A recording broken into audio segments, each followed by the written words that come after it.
వైరాన్ని తీసుకొచ్చి ఊహించని షాక్ ఇచ్చిన కార్తీక్. తన తప్పు ఒప్పుకొని తనంతట తానే నిజాన్ని బయట పెట్టేసిన జోష్న. మరిదంతా ఎలా జరగబోతుందో వీడియోలో అయితే తెలుసుకుందాం.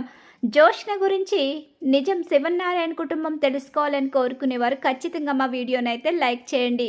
ఇక ఇక్కడ చూస్తే దీప దగ్గరికి వచ్చి దీప కడుపుకి దిష్టి తీస్తూ ఉంటాడు.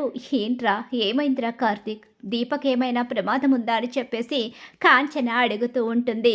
ప్రమాదం ఏముంటుందమ్మా, దీపని ఇప్పుడు అక్కడ అందరూ చూశారు. కడుపుతో ఉన్న వారికి దిష్టి తీయాలని అంటూ ఉంటారు కదా, అందుకనే దిష్టి తీశాను, అంతకు మించి ఏమీ లేదు, ఎవ్వరూ టెన్షన్ పడిన అవసరం లేదు అని చెప్పేసి కార్తీక్ అయితే లోపలికి వెళ్ళిపోతాడు. ఈలోగా కాంచనకి డౌట్ తీరదు, అలాగే దీపకి కూడా అనుమానం వస్తుంది. జోష్న ఏదో చేసిందని.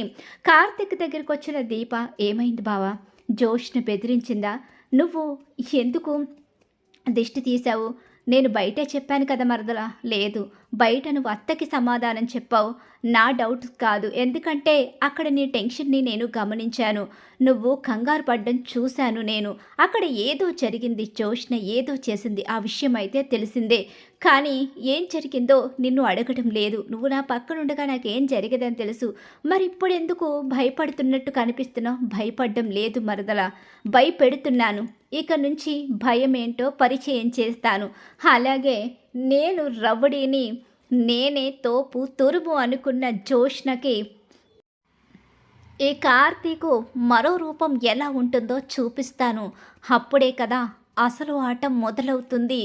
జోష్న ఛాలెంజ్ చేసింది, నేను ఛాలెంజ్ చేశాను, నిజం బయట పెట్టనని తను అంది, నిజాన్ని బయట పెట్టించి విలన్ నుంచి కామెడియన్గా మార్చేస్తాను అని నేను చెప్పాను, మావయ్యకి మాటిచ్చాను, దాసు మావయ్యకి జోష్నని తన చేతిలో పెడతానని, అలా అని నేను జోష్న చేసిన ప్రతి తప్పుని క్షమించి జోష్నని వదిలేస్తానని అనుకోవడం లేదు, బుద్ధి ఎలా చెప్పాలో అలానే చెప్పి జోష్నకి బుద్ధొచ్చేలా చేసే అప్పుడు జోష్నని మావయ్య చేతిలో పెడతాను అని చెప్పేసి కార్తీక్ ఆలోచించుకుంటూ అక్కడ జరిగిన ఒక చిన్న మ్యాటర్ మాత్రమే దీపకు చెప్తాడు, మిగిలిందంతా కూడా తన మనసులోనే దాచుకుంటాడు. ఇంకా బావ ఏదో దాచిపెడుతున్నాడనే అనుమానం దీపలో ఉంటుంది.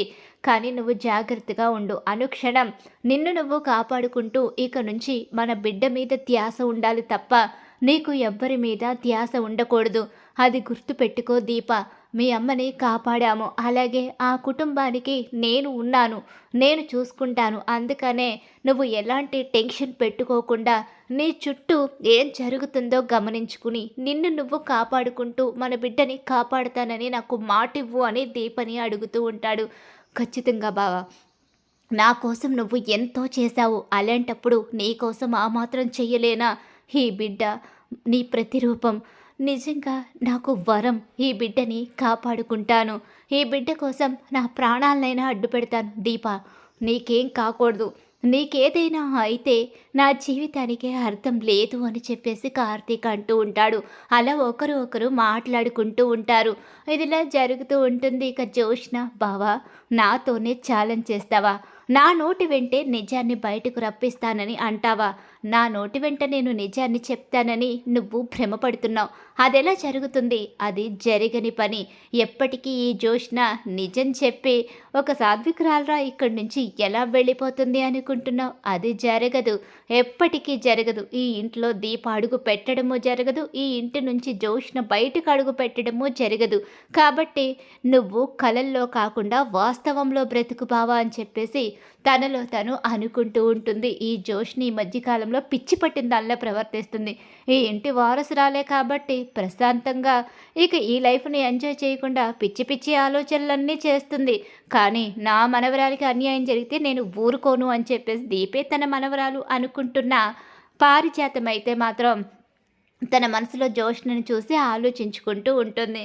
ఇంక ఇది ఇలా జరుగుతూ ఉండగానే ఇక్కడ చూస్తే అసలు జోష్న మొదటిగా ఎక్కడ తన తప్పుని మొదలుపెట్టింది, జోష్న ఏ విధంగా తను భయపడుతుంది, అసలు ఏం జరుగుతుంది, జోష్న మళ్ళీ తన నెక్స్ట్ స్టెప్ ఏంటి, అసలు ఏం జరిగిపోతుంది, ఇదంతా కూడా కార్తీకు ఆలోచించుకుంటూ ఉంటాడు. కార్తీకు జోష్న కన్నా ఏ విషయంలోనైనా సరే ఒక అడుగు ముందే ఉండి తను చేసే పనుల్ని పసిగడుతూ ఉంటాడు.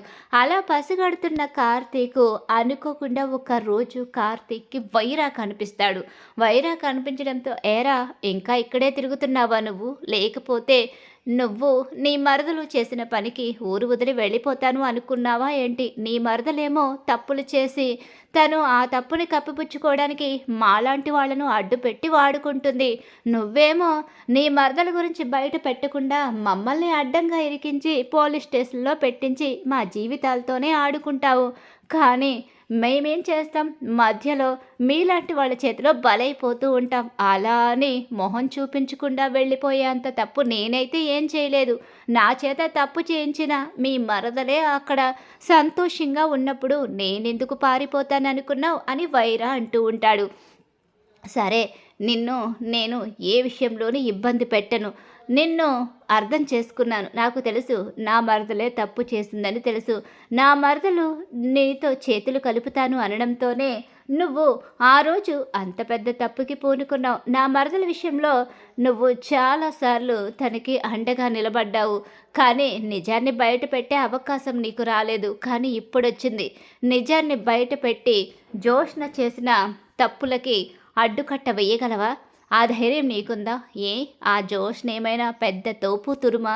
తన విషయంలో నిజాన్ని బయట పెట్టడానికి ఒక్క క్షణం కూడా ఆలోచించను. కానీ తనకన్నా ముందు నువ్వు నిలబడి ఉంటావు కాబట్టి, నిన్ను దాటుకొని తన దగ్గరికి వెళ్ళడం కష్టం కాబట్టి వెనకడుగు వేసి జోష్న ఎప్పుడు దొరుకుతుందా అని చూస్తున్నాను అని చెప్పేసి వైరా అంటూ ఉంటాడు.